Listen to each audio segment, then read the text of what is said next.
recent, and it's too bad that Jeremiah wasn't here because I really wanted to hear you guys go at it a little bit over Lifestream. I think we'd be bored. I think you'd be bored. We both would say the same things. But yeah, it was just a difference. I mean, I think you want to explain maybe what you've done as far as your personal thing, as far as Lifestream and posters, and then Jeremiah's approach. I think you're pretty much given up on blogs, right? And then Jeremiah's approach, he still needs to have that blog. Well, I mean, I think Skoll joined you as well, right? And some other notables joined you along with what your concept was there. Yeah, I think that all of us are kind of figuring out what this concept is as we go. I started blogging by some standards late, and other standards early. I started blogging in early '04, so it's been 5 years. And between 2004 and about mid to late 2007, I posted 3 to 5 posts per day, every single day. Christmas, New Year's, Kwanzaa, Halloween, Jewish New Year. You know, you name it. I was out there blogging. And then Twitter came along and began to be where I invested a lot of time. And I think, and I'm very, I think that was a tremendously rewarding experience to be able to connect much to what Michael does with his followers and everyone here on his panel does. But I felt that blogging about a year and a half ago got, at least for me, as an early adopter, got long in the tooth. And which seems weird to say that, because it was just yesterday we were. And you have to remember, I'm not trying to brag, but I was in a big giant cover story in Business Week about blogs changing your business, and I was kind of like the poster child for blogging. But I turned my back on it because I think that the world has just gotten faster.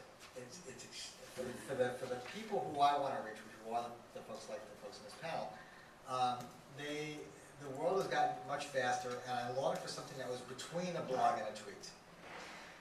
And very often the way I, at least personally, dabble in these things and then begin to recommend what's right for clients based on trends is that I fell in love with this platform called Posters.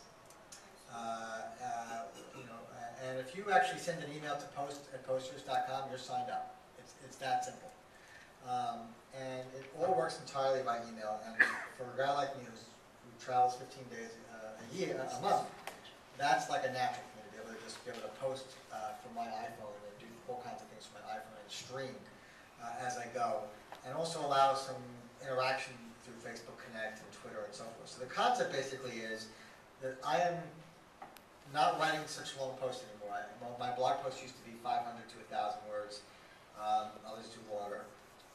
Twitter is wonderful, but it's obviously limited to 140 characters. And I also think that Twitter is I liken it to the fastest moving sushi conveyor belt that man ever made. And it goes by at 100 miles an hour, and you're just picking up the good stuff before it even goes by. I longed for something that was kind of in between, and I felt that the live stream format where I'm posting, particularly, I'm doing a lot now with images and audio, and it's opened up for me personally a creative outlet that I hadn't kind of seen in 3 or 4 or 5 years, and it allows me to do things between a blog and a tweet, and also, but the key thing is, populate all my other social networks. So I now use Posters as a launching pad for all of my content. So if I'm going to post to Flickr, I have to go first to Posters, then to Flickr. It is an automatic link that does that. If I'm going to do a video, it goes from Posters to YouTube. No, I'm not a paid spokesperson for Posters. I should say that. And so I think that others are moving in that direction. They want to begin to have. I think some people feel that they put too much of their content into Twitter, and now they kind of want to get out of the housing market there because they feel like it's getting a little crowded. And there's ways to do that while still maintaining your own personal presence. And I think that's just me. How that's going to evolve for companies is still, I think, very early. Okay. Well, I can talk to that. So, so I'm actually looking at